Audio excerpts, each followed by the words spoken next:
একদিন শিশু নবী হযরত মুহাম্মদ সাল্লাল্লাহু আলাইহি ওয়াসাল্লাম ক্ষুধার্ত অবস্থায় মক্কার ধুলা মাখা পথ ধরে হেঁটে চলেছে। কিছুটা দূরে ছিল আবু জাহেলের খেজুর বাগান। আবু জাহেল এক ইহুদি ব্যক্তিকে নিয়ে খেজুরগুলো একটি বস্তায় ভর্তি করছিল। শিশু নবী মুহাম্মদ সাল্লাল্লাহু আলাইহি ওয়াসাল্লাম তখন ক্ষুধার্ত ছিল, তাই ক্ষুধা নিবারণের জন্য দুটি খেজুরের আশায় আবু জাহেলের খেজুর বাগানের দিকে যেতে লাগলো। শিশু নবী মুহাম্মদ সাল্লাল্লাহু আলাইহি ওয়াসাল্লাম ধীরে ধীরে সেই খেজুর বাগানে হাজির হলেন এবং আবু জাহেলকে সালাম দিয়ে বিনয়ের সঙ্গে বললেন, চাচা যান, আমার খুব ক্ষুধা পেয়েছে, আমাকে দুটি খেজুর দিতে পারবেন? তখন আবু জাহেল তাচ্ছিল্য ভরা চোখে তাকিয়ে বলল, হে মুহাম্মদ, তোমাকে খেজুর দিতে পারি, কিন্তু একটি শর্ত আছে। ওই যে ব্যক্তিটি দাঁড়িয়ে আছে তার কাছে বস্তা আছে, ওইগুলো তুমি মাথায় করে নিয়ে আমার বাড়িতে দিয়ে আসো, তাহলে তুমি খেজুর পাবে। তখন শিশু নবী সাথে সাথে ওই ইহুদি ব্যক্তির কাছে চলে গেলেন। ইহুদি লোকটি তাকে অবাক হয়ে দেখে বললেন, হে বালক মুহাম্মদ, তুমি কি জন্য এসেছো? শিশু নবী মুহাম্মদ সাল্লাল্লাহু আলাইহি ওয়াসাল্লাম বললেন, আমি এই বস্তা মাথায় করে নিয়ে যাব। ইহুদি ব্যক্তিটি বললেন, এই ছোট্ট বয়সে তুমি কি এই বস্তা নিয়ে যেতে পারবে? শিশু নবী বললেন, নিশ্চয়ই পারবো। অতঃপর শিশু মুহাম্মদ সাল্লাল্লাহু আলাইহি ওয়াসাল্লাম ধুলিমাখা শরীরে মাথায় বিশাল বস্তা নিয়ে হেঁটে চললেন। ছোট্ট ছোট্ট পা, ক্লান্ত দেহ, কিন্তু চেহারায় এক অপার্থিব শান্তি। এবং তার পিছু চলেছে আবু জাহেল এবং সেই ইহুদি ব্যক্তি। কিছুক্ষণ পর সেই বস্তা আবু জাহেলের বাড়ির সামনে এসে রাখলেন। তখন ইহুদি ব্যক্তি এই বস্তা নিয়ে বাড়ির ভিতরের কোণে রেখে দিলেন। তারপর শিশু নবী হযরত মুহাম্মদ সাল্লাল্লাহু আলাইহি ওয়াসাল্লাম বললেন, চাচা যান, আমাকে খেজুর দেবেন না? তখন আবু জাহেল মাত্র একটি খেজুর দিলেন। তখন শিশু নবী হযরত মুহাম্মদ সাল্লাল্লাহু আলাইহি ওয়াসাল্লাম বললেন, চাচা যান, আরেকটি খেজুর দেবেন না? এই নির্দোষ চাওয়াই যেন আবু জাহেলের আগুনে ঘি ঢেলে দিল। সে রেগে গিয়ে হঠাৎ করে একটি প্রচন্ড থাপ্পড় মারল শিশু মুহাম্মদ সাল্লাল্লাহু আলাইহি ওয়াসাল্লামের গালে। সঙ্গে সঙ্গে সূর্য যেন হঠাৎ ডুবে গেল, আকাশ কেঁদে উঠল, বাতাস স্তব্ধ হয়ে গেল, পাহাড় পর্বত যেন অশ্রু ঝরালো। যে একটি নিষ্পাপ শিশুর উপর এমন অন্যায়! নিষ্ঠুর আবু জাহেল হাসতে হাসতে ঘরে প্রবেশ করলো। ঠিক তখনই ঘটল এক অলৌকিক ঘটনা। খেজুর ভর্তি বস্তার মুখ খুলতেই আবু জাহেল হতবাক হয়ে গেলেন। আবু জাহেল দেখলো বস্তার সমস্ত খেজুরগুলো ছোট ছোট পাথর হয়ে গেছে। চোখের সামনে এমন অলৌকিক ঘটনা দেখার পর সেই ইহুদি বিস্ময়ে হতবাক হয়ে গেল। এই দৃশ্য দেখে সেই ইহুদি ব্যক্তি থমকে দাঁড়ালেন। এমন অলৌকিক ঘটনার কথা জানানোর জন্য ইহুদি ব্যক্তিটি দ্রুত তাদের নেতার কাছে ছুটে গেল। কিন্তু নিষ্ঠুর অত্যাচারী আবু জাহেল তখন ঘর থেকে বের হয়ে এলো এবং কটাক্ষ করে বললেন, হে মুহাম্মদ, তুমি তো বড় জাদুঘর, আমার খেজুরগুলো জাদু করে পাথর করে দিয়েছ। শিশু নবী মুহাম্মদ সাল্লাল্লাহু আলাইহি ওয়াসাল্লাম নরম কণ্ঠে মাথা নিচু করে বললেন, চাচা যান, আমি কিছুই জানি না। এই কথা বলতেই নিষ্ঠুর আবু জাহেল আর একটা চড় মারলেন। চড়ের শব্দে যেন আবারও আকাশ কেঁপে উঠল, পাহাড় স্তব্ধ হয়ে গেল, আর শিশুটির চোখে জমে উঠল এক বিন্দু অশ্রু। কিন্তু কি আশ্চর্য, শিশু মুহাম্মদ শুধু এতটুকুই বললেন, চাচা যান, আপনার হাতে ব্যথা লাগেনি তো? আহা, কি মমতা, কি সহমর্মিতা! নিজে চড় খেলেন, অথচ চিন্তা করলেন চড় মারা মানুষের ব্যথার কথা। অতঃপর শিশু নবী সেই ব্যথা আর অপমানের বোঝা নিয়ে বাড়ি ফিরলেন না। চুপচাপ চলে গেলেন পাহাড়ের কিনারায়, শুধু নিঃশব্দে দাঁড়িয়ে রইলেন। এই ঘটনা দেখে গাছগুলো, পাহাড়গুলো বলতে লাগলো, আহ, আফসোস! যাকে না সৃষ্টি করলে এই জমিন, এই আসমান, এই পৃথিবী কিছুই সৃষ্টি হতো না। সেই মহান নবী আজ ক্ষুধার্ত, অপমানিত, অবহেলিত। কিন্তু তবুও পাষাণ্ড আবু জাহেলের হৃদয় এতটুকুও কাঁপল না, এক বিন্দু অনুতাপও তার চোখে এলো না। এদিকে সেই ইহুদি ব্যক্তিটি তাদের নেতার কাছে এসে বলল, আজ এমন এক ঘটনা দেখেছি যা কল্পনাকেও হার মানায়। আব্দুল্লাহর পুত্র শিশু মুহাম্মাদের এমন ক্ষমতা আছে যা দুনিয়ার কারণে তাকে একটা চড় মারলে খেজুর সব পাথর হয়ে যায়। আচ্ছা, আপনি কি বলতে পারবেন এটা কি জাদু না অলৌকিক ক্ষমতা? তখন তাদের নেতা বললেন, আমরাও শুনেছি আমাদের ধর্মগ্রন্থ নাকি মুহাম্মাদের নাম আছে, সে হবে শ্রেষ্ঠ নবী এবং শেষ নবী। তবে তিনি কি এই মুহাম্মদ, এটা জানার জন্য আমাদের ধর্মগুরুর সান্নিধ্য প্রয়োজন। যদি এটা সত্য হয় তবে তাকে আমরা বাঁচাতে দেব না, এই পৃথিবী থেকে সরিয়ে দেব। তোমরাও যাও, আমাদের ধর্মগুরুর কানে এটি পৌঁছে দাও। তখন সেই ইহুদি ব্যক্তিটি আবারও আবু জাহেলের বাড়ির দিকে রওনা হলেন। যেতে যেতে সেই খেজুর বাগানের কাছে উপস্থিত হয়ে দেখলেন সমস্ত খেজুর গাছের খেজুর নেই, সব একেবারে পাথর হয়ে গেছে। এটা দেখে সেই ইহুদি ব্যক্তিটি হতভম্ব হয়ে গেলেন। তিনি আর এক মুহূর্ত দাঁড়ালেন না, খুব দ্রুত আবু জাহেলের বাড়ির দিকে রওনা হলেন। আবু জাহেলের বাড়িতে এসে বললেন, ভাই, আপনার খেজুর বাগানের সমস্ত খেজুরগুলো তো পাথরে পরিণত হয়ে গেছে। এখন এটাকে যদি ফিরিয়ে আনতে না পারেন তাহলে অনেক টাকা ক্ষতি হয়ে যাবে।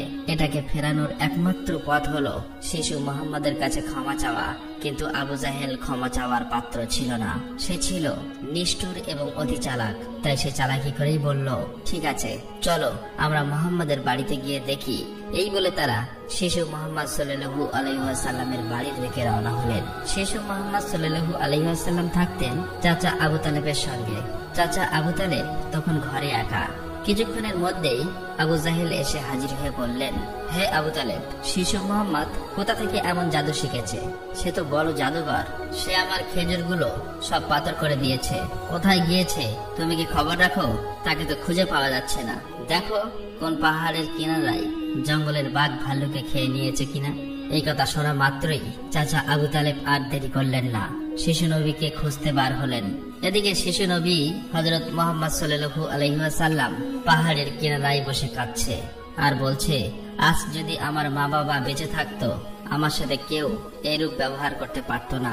আমি আজ বড় একা। শিশু নবীর কান্না দেখে জঙ্গলের বাঘ ভাল্লুক হরিণ সেখানে আসলেন। সেই ব্যথায় ব্যথিত হয়ে তারাও যেন কাঁদছে আর বলছে, ইয়া রাসূলুল্লাহ, রাহমাতুল লিল আলামিন, এই চর যেন আমাদের লেগেছে। ইয়া রাসূলুল্লাহ, তুমি আর কেঁদো না, এই কান্না আমরা সহ্য করতে পারছি না। অতঃপর কিছুক্ষণের মধ্যেই চাচা আবু তালেব সেখানে হাজির হলেন। এটা দেখার পর তিনি আর কিছুই বললেন না, একেবারে অবাক হয়ে গেল। তখন চাচা আবু তালেব সান্ত্বনা দিয়ে বললেন, তোমাকে এমন কষ্ট দিল, আমি তো আছি। আমি বেঁচে থাকতে কেউ তোমাকে আঘাত করতে পারবে না। অতঃপর শিশু নবীকে নিয়ে চাচা আবু তালেব বাড়িতে চলে এলেন। সেই রাতেই চাচা আবু তালেব আবু জাহেলের বাড়িতে গিয়ে বললেন, তুমি তাকে জাদুঘর বলছো, অথচ সে তো কিছুই চায়নি। সে তো তোমার খেজুর নেয়নি, তোমার বিরুদ্ধে কিছু বলেনি। এই শিশুর চোখে যে অশ্রু ঝরেছে সেই অশ্রু একদিন পাহাড়ও গলিয়ে দেবে। এই কথা বলে তিনি সেখান থেকে চলে আসলেন। এই কথা শুনে আবু জাহেল কোনো জবাব দিল না, কারণ এই শিশুর মধ্যে এমন কিছু ছিল যা সে অনুভব করতে পারছিল কিন্তু স্বীকার করতে পারছিল না। আসলে আবু জাহেল ছিল মিথ্যাবাদী এবং অত্যাচারী। সেই রাতে মক্কার আকাশে এক উজ্জ্বল আলো দেখা গেল। সবাই ভাবলো বুঝি কোনো তারা পড়েছে। ফেরেশতারা একে একে নেমে আসলো। এক ফেরেশতা আরেক ফেরেশতাকে বলল, এই শিশুর চোখে পানি দিয়ে একদিন মহা কিতাব নাজিল হবে। এই শিশু হবে শ্রেষ্ঠ মানব তথা শ্রেষ্ঠ নবী, যা সমগ্র বিশ্ববাসীর জন্য রহমত স্বরূপ। এদিকে ইহুদি কাফেররা এই অলৌকিক ঘটনা শোনার পর নবীজিকে হত্যা করার জন্য ষড়যন্ত্র লিপ্ত হয়ে যায়। কেননা তারা চেয়েছিল যে শেষ নবী তাদের বংশের মধ্যে জন্ম হোক, কিন্তু তা হয়নি। তাদের মধ্যে একজন ইহুদি তাদের ধর্মগুরুর কাছে গিয়ে সমস্ত ঘটনা খুলে বললেন। তখন তাদের ধর্মগুরু বললেন, আমি চিনেছি তাকে, সে সেই নবী যার বর্ণনা আমাদের কিতাবে আছে। তার দুটি চিহ্ন রয়েছে, একটি কাঁধে নবুয়াতের মোহর, অন্যটি তার দৃষ্টিতে রহমত। অন্য একজন প্রশ্ন করলো, তাহলে আপনি কি ঈমান আনবেন? তখন তিনি চুপ করলেন, মাথা নিচু করলেন, তারপর শুধু বললেন, আমরা চেয়েছিলাম আমাদের বংশে আসুক, তাই আমরা সত্যকে অস্বীকার করব। অন্যদিকে প্রতি বছর চাচা আবু তালেব ব্যবসার উদ্দেশ্যে সিরিয়ায় সফর করতেন। সেদিনও চাচা আবু তালেব সিরিয়া সফরের উদ্দেশ্যে প্রস্তুত হচ্ছিলেন। ঠিক সেই সময় শিশু মোহাম্মদ সাল্লাল্লাহু আলাইহি ওয়াসাল্লাম এসে বললেন, চাচা যান, আপনার সঙ্গে আমিও সিরিয়ায় সফরে যাব। কিন্তু শিশু মোহাম্মদের কথা চাচা আবু তালেব ফেলতে পারলেন না। অতঃপর পরের দিন ব্যবসার উদ্দেশ্যে শিশু মোহাম্মদকে নিয়ে চাচা আবু তালেব সিরিয়া সফরের উদ্দেশ্যে রওনা হলেন। এভাবেই চলতে চলতে কয়েক মঞ্জিল পথ অতিক্রম করার পর বাণিজ্য কাফেলা শাম নামক একটি জায়গায় গিয়ে বিশ্রাম নিচ্ছিলেন। সেখান থেকে কিছুটা দূরে খ্রিস্টানদের একটি গির্জা ছিল। সেই গির্জায় খ্রিস্টানদের একজন ধর্মগুরু ছিল, যে সেই জামানার সবচেয়ে মহাপণ্ডিত ছিল। কাফেলা যখন আবারও চলতে শুরু করলো, তখন ওই খ্রিস্টানদের ধর্মগুরু লক্ষ্য করে দেখলো কাফেলার সাথে সাথে যে সোজা শিশু নবী আছে, তার ঠিক মাথার উপর একখণ্ড মেঘ আছে। তার মাথার উপর ছায়া দিতে দিতে সরে আসছে। এটা দেখে তিনি অবাক হয়ে গেলেন। খ্রিস্টান ধর্মগুরু খুব শীঘ্রই তাদের ধর্মগ্রন্থ পড়ে বুঝলেন নিশ্চয়ই কাফেলার ভিতরে আখিরি জামানার শেষ নবী রয়েছে। তখন তিনি খুব দ্রুত তাদের একজন লোককে ডাকলেন এবং বললেন, তোমরা যাও, ওই কাফেলার সকলকে ডেকে আনো, তাদেরকে আমরা দাওয়াত খাওয়াবো। এই কথা শুনে তারা সেখানে চলে গেল এবং তাদেরকে বলল, প্রিয় ভাইরা, আমাদের ধর্মগুরু আপনাদের সকলেরই দাওয়াত করেছেন, এই দাওয়াত আপনারা কবুল করুন। অতঃপর কাফেলার সকলেই ওই গির্জায় আসলেন। তারপর খ্রিস্টান ধর্মগুরু কাফেলার সকলকে পেট ভরে খাওয়ালেন। অতঃপর কিছুক্ষণ পর খ্রিস্টান ধর্মগুরু আবু তালেবকে বললেন, হে কাফেলার সর্দার, নিশ্চয়ই এই শিশুর পিতামাতা ইন্তেকাল করেছে। আবু তালেব বললেন, হ্যাঁ, আপনার অনুমান সত্য, তারা ইন্তেকাল করেছে। এখন আমি তাকে লালন পালন করি। তখন খ্রিস্টান ধর্মগুরু বলল, এই কাফেলা সর্দার, শুনে রাখো, আপনার ভাতিজা নিশ্চয়ই আল্লাহর শেষ নবী হবেন। তার পৃষ্ঠদেশে মোহরের নবুয়াত খচিত আছে।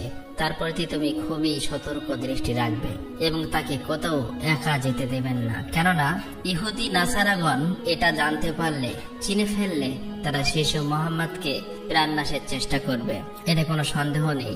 তখন চাচা আবু তালেব বললেন, আপনি এই খবর জানেন কিভাবে? খ্রিস্টান ধর্মগুরু বললেন, আমি তওরাত কিতাবে এই ঘটনার বর্ণনা পেয়েছি। তুমি যাও, তোমার ভাতিজাকে এখানে ডেকে আনো। তখন চাচা আবু তালেব শিশু মোহাম্মদকে সেখানে আনার জন্য চলে গেলেন। কিছুক্ষণ পর খ্রিস্টান ধর্মগুরু দেখলেন আবার একটি কাফেলা রওনা হচ্ছে। তখন খ্রিস্টান ধর্মগুরু সেখানে গেলেন এবং তাদেরকে জিজ্ঞাসা করলেন, আপনারা কারা আর কোথায়, কি জন্যই বা যাচ্ছ? তখন তারা উত্তর দিল, আমরা রোম দেশের সৈন্য। আমাদের বাদশাহ আমাদেরকে পাঠিয়েছে যে দুনিয়াতে নাকি আখিরি নবীর আবির্ভাব হয়েছে অনেকদিন আগেই। আমরা তার সন্ধান করছি, তাকে খুঁজে ফেলে হত্যা করে দেব। আপনি কি তার কোনো সন্ধান দিতে পারবেন? তখন খ্রিস্টান ধর্মগুরু বলল, তোমরা বৃথায় তাকে খুঁজে বেড়াচ্ছ।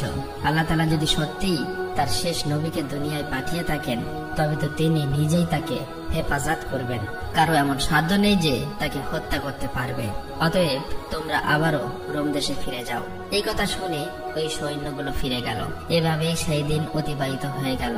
রাতের বেলা খ্রিস্টান ধর্মগুরু চাচা আবু তালেবকে তাদের গির্জায় ডেকে বলল, হে কাফেলার সর্দার, দেখেছো তো আমার কথাই সত্য। ইহুদি নাসারাগণ আখিরি নবীর সাথে চরম শত্রুতা পোষণ করে। তারা যদি শেষ নবীকে হাতের কাছে পেয়ে যায় তাহলে হত্যা করার চেষ্টা করবে। অতএব ভাতিজাকে নিয়ে বিদেশে যাওয়া উচিত হবে না, ফিরে যাও। অতঃপর পরের দিন চাচা আবু তালেব আর বিদেশ সফর করলেন না, আবারও দেশের পথে ফিরে আসতে লাগলেন।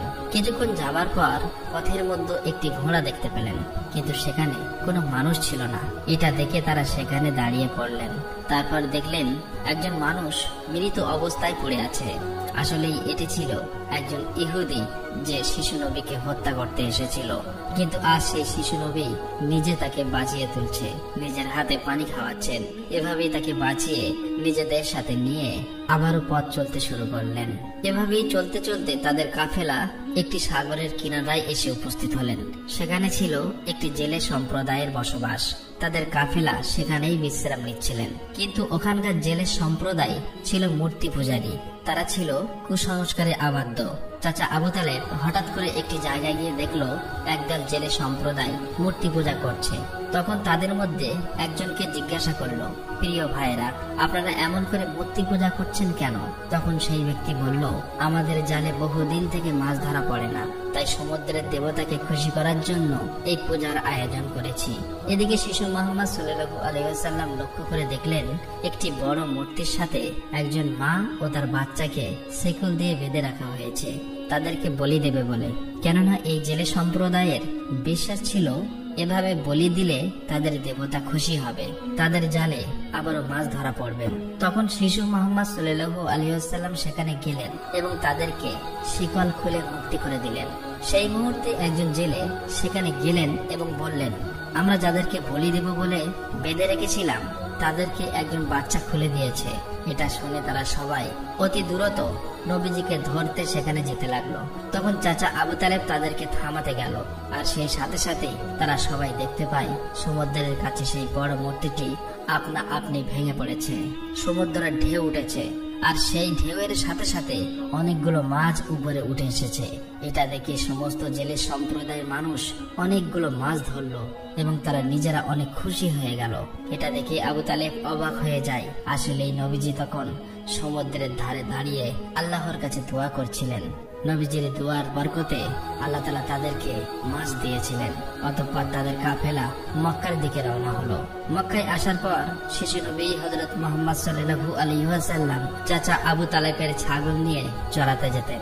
একদিন ছাগল চড়িয়ে ফেরার পথে শিশু নবী দেখতে পান এক জায়গায় দাসীদের কেনা বেচা চলছে। পুরুষদের গরম রড দিয়ে অত্যাচার করছে এবং মহিলাদের উচ্চ দামে কেনা বেচা চলছে। এটা দেখে শিশু নবী অনেক কষ্ট পায়। এদিকে নবীজির এক চাচা আবু লাহাব দাসীকে কেনা বেচা করত। তিনি একজন দাসকে বেশি দামে বিক্রি করে দিচ্ছিলেন। ঠিক সেই সময় তার স্বামী গিয়ে বললেন, হুজুর, আপনি এমন কাজ করবেন না, আমাদেরকে ক্ষমা করে দিন। এভাবেই কাকুতি মিনতি করতে লাগলো, কিন্তু আবু লাহাব তার কোনো কথাই শুনতে চায় না। ঠিক সেই সময় আমাদের দয়ার নবী সেখানে হাজির হয় এবং চাচা আবু লাহাবকে বলে, আপনি এই মহিলাকে বিক্রি করবেন না। তখন আবু লাহাব বলে, আমি এই মহিলাকে অনেক বেশি দামে কিনেছি, আমার মূল্য পরিশোধ করে দিলে আমি তাকে ছেড়ে দেব। তখন শিশু নবী তার এই মূল্য পরিশোধ করে দিলেন, আর সেদিন সেই মহিলা নবীজির জন্য মুক্তি পেয়েছিলেন। অতঃপর সেই সময় মক্কায় বহুদিন ধরে বৃষ্টি হচ্ছিল না। মক্কায় বড় বড় নেতারা একত্রিত হয়ে বলতে লাগলো, মক্কায় বহুদিন ধরে বৃষ্টি হচ্ছে না, আমাদের বাচ্চারা মারা যাচ্ছে, পশু পাখি মারা যাচ্ছে। তাই আমরা সবাই মিলে কসম করছি যে আমরা সবাই কাবার কাছে আসব এবং সেখানে গিয়ে বৃষ্টি চাইব। যতক্ষণ না বৃষ্টি আসে ততক্ষণ আমরা সেখান থেকে আসবো না। এই কথা বলার পর সবাই একে একে কাবার দিকে যেতে লাগলো। সেখানে চাচা আবু তালেবও যাবে। ঠিক এমন সময় শিশু মুহাম্মদ সাল্লাল্লাহু আলাইহি ওয়াসাল্লাম চাচা আবু তালেবকে জিজ্ঞাসা করলেন, চাচা যান, আপনি কোথায় যাচ্ছেন? চাচা আবু তালেব বললেন, হে মুহাম্মদ, আমাদের মক্কা শুকিয়ে গিয়েছে, বহুদিন বৃষ্টি হয় না, একে একে সবাই মারা পড়ছে, তাই বৃষ্টির জন্য কাবা ঘরের কাছে যাচ্ছি। তখন শিশু নবী বললেন, চাচা যান, আপনি আমাকে সাথে নিয়ে চলেন। তখন চাচা আবু তালেব বললেন, হে মুহাম্মদ, তুমি এখন ছোট্ট, সেখানে মক্কার বড় বড় নেতারা থাকবে, আমি যদি তোমাকে নিয়ে যাই তাহলে সকলেই আমাকে অপমান করবে। তখন শিশু নবী বললেন, চাচা যান, আপনি আমাকে সাথে নিয়ে চলেন, তারা যদি আমাকে সেখানে থাকতে না দেয় তাহলে আমি চলে আসব। শিশু নবীর মুখে এমন কথা শোনার পর চাচা আবু তালেব তার কথা ফেলতে পারলেন না। আসলে তিনি তাকে খুবই ভালোবাসতেন, তাই তিনি তাকে নিয়ে কাবার দিকে রওনা হলেন। কিছুক্ষণ পর তারা কাবার কাছে গিয়ে হাজির হলেন। দেখলেন কাবা ঘরের কাছে মক্কার বড় বড় নেতারা হাজির হয়েছে। আশেপাশের পুরুষ মহিলা সবাই হাজির হয়েছে, কেননা তারা শপথ নিয়েছে বৃষ্টি না আসা পর্যন্ত কাবা ঘর আঁকড়ে ধরে রাখবে। মক্কার বড় বড় নেতারা বলতে লাগলো, হে আবু তালেব, তুমি কি জানো না আমরা এখানে শপথ করে এসেছি, তুমি এই শিশুটিকে কেন নিয়ে এসেছো? এখানে তো তার কোনো প্রয়োজন নেই। তখন আবু তালেব বললেন, হে মুহাম্মদ, তুমি পিছনের দিকে চলে যাও। এই কথা শুনে শিশু মুহাম্মদ পিছনের দিকে চলে গেলেন। অতঃপর মক্কার বড় বড় নেতারা একসাথে বলতে লাগলো, হে কাবা ঘরের স্রষ্টা, আমাদের পানির ব্যবস্থা করে দিন, আমরা আর পারছি না। এভাবেই বলতে বলতে সারা রাত কেটে গেল, কিন্তু একটুও বৃষ্টি হলো না। সকাল গড়িয়ে দুপুর হয়ে গেল, বৃষ্টি হলো না। এদিকে কাবা ঘরও গরম হতে শুরু করলো। এর মাঝে তিনজন গরম সহ্য করতে না পেরে গরমে অজ্ঞান হয়ে গেল। কিছু লোক তাদেরকে নিয়ে এক জায়গায় চিকিৎসার ব্যবস্থা করলেন। এদিকে একজন চাচা আবু তালেবের পিছনে আঁকড়ে ধরলেন। চাচা আবু তালেব যখন পিছনে ফিরে তাকালেন, দেখলেন শিশু মুহাম্মদ সেখানে দাঁড়িয়ে আছে। অত্যন্ত রেগে গেলেন এবং বললেন, হে মুহাম্মদ, তুমি এখানে কেন এসেছো? তখন শিশু মুহাম্মদ বললেন, চাচা যান, আমাকে আসতে দিন, আমি আসলেই মহান আল্লাহ তাআলা পানি বর্ষণ করবেন। তখন চাচা আবু তালেব বললেন, এখানে এতগুলো মক্কার বড় বড় নেতা আছে, তারা সবাই পানি চাইছে, কিছু হচ্ছে না, আর তুমি এখন এই শিশু বয়সে কি করবে? তুমি চাইলে পানি হবে? এটা সম্ভব?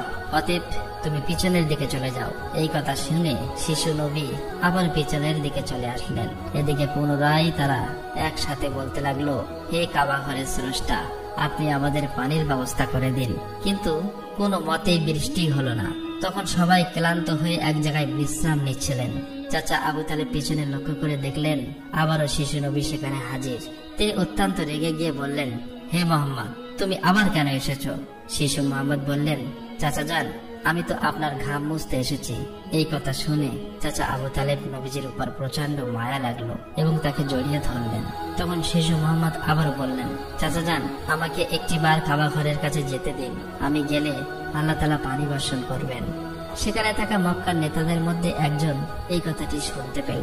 শিশু মোহাম্মদ চিৎকার করে বলতে লাগলো, হে মক্কার মানুষেরা, চেয়ে দেখো, পানি চলে এসেছে। সেখানে থাকা সমস্ত লোকেরা অবাক হয়ে বলতে লাগলো, কোথায় পানি এসেছে? এখানে তো আমরা সবাই গর্বে মারা যাচ্ছি, আর তুমি বলছো পানি চলে এসেছে। তাদের মধ্য থেকে একজন বলল, হে মোহাম্মদ, তুমি এগিয়ে যাও। কিন্তু অন্য নেতারা বলল, আমাদের মতো বড় বড় নেতা থাকতে যদি এই শিশু মোহাম্মদ সামনে চলে যায়, তাহলে আমাদের মান সম্মান সব চলে যাবে। অতঃপর অনেক আলোচনার পর শিশু মোহাম্মদকে কাবা ঘরের সামনে যাবার অনুমতি দেওয়া হলো। শিশু মোহাম্মদ সাল্লাল্লাহু আলাইহি ওয়াসাল্লাম যখন কাবা ঘরের কাছে গিয়ে আকাশের দিকে মুখ তুললেন এবং আল্লাহর কাছে দোয়া চাইলেন, সঙ্গে সঙ্গে মক্কার মুখে মুষলধারে বৃষ্টিপাত শুরু হলো। দেখতে দেখতে মক্কার চারিদিকে বৃষ্টিতে পরিপূর্ণ হয়ে যায়। এটা দেখে মক্কার মানুষেরা খুবই খুশি হয়ে যায় এবং বৃষ্টিতে ভিজতে ভিজতে যে যার মতো তাদের বাড়ি চলে যায়। প্রিয় দর্শক, একবার ভেবে দেখুন, এই কাহিনীটি শুধু ইতিহাস নয়, এটা ভালোবাসা, কষ্টের আর তাকওয়ার এক জীবন্ত নিদর্শ। আমাদের দয়ার নবী, রহমতের নবী কতই না কষ্ট পেয়েছেন। তিনি এত কষ্ট সয়েও কাউকে অভিশাপ দেননি, শুধু দোয়া করছিলেন, হে আমার রব, আমার উম্মতকে মাফ করে দাও। তারা জানে না আমি কে। এই সেই নবী যার ভালোবাসা ছাড়া জান্নাতের দরজা খুলবে না কারো জন্য। আর আজ আমরা এই যুগের মুসলিম কতটুকু কাঁদি তার জন্য, কতটুকু ভালোবাসি তাকে, কতটুকু তার সুন্নাহ আঁকড়ে ধরেছি। একবার ভেবে দেখুন, যে নবীর কষ্টে পাহাড় কাঁদে, গাছ কাঁদে, পশু পাখি কাঁদে, আর আমরা, আমাদের চোখে জল আসে না, আমাদের হৃদয় কেন নড়ে না? প্রিয় দর্শক, আসুন আমরা সকলেই দোয়া করি, মহান আল্লাহ তাআলা জানো আমাদের সকলকে সেই দয়ার নবীর ওসিলায় মাফ করে দেন। আল্লাহ তাআলা আমাদের সকলের দোয়া কবুল করুক, আমিন। আসসালামু আলাইকুম।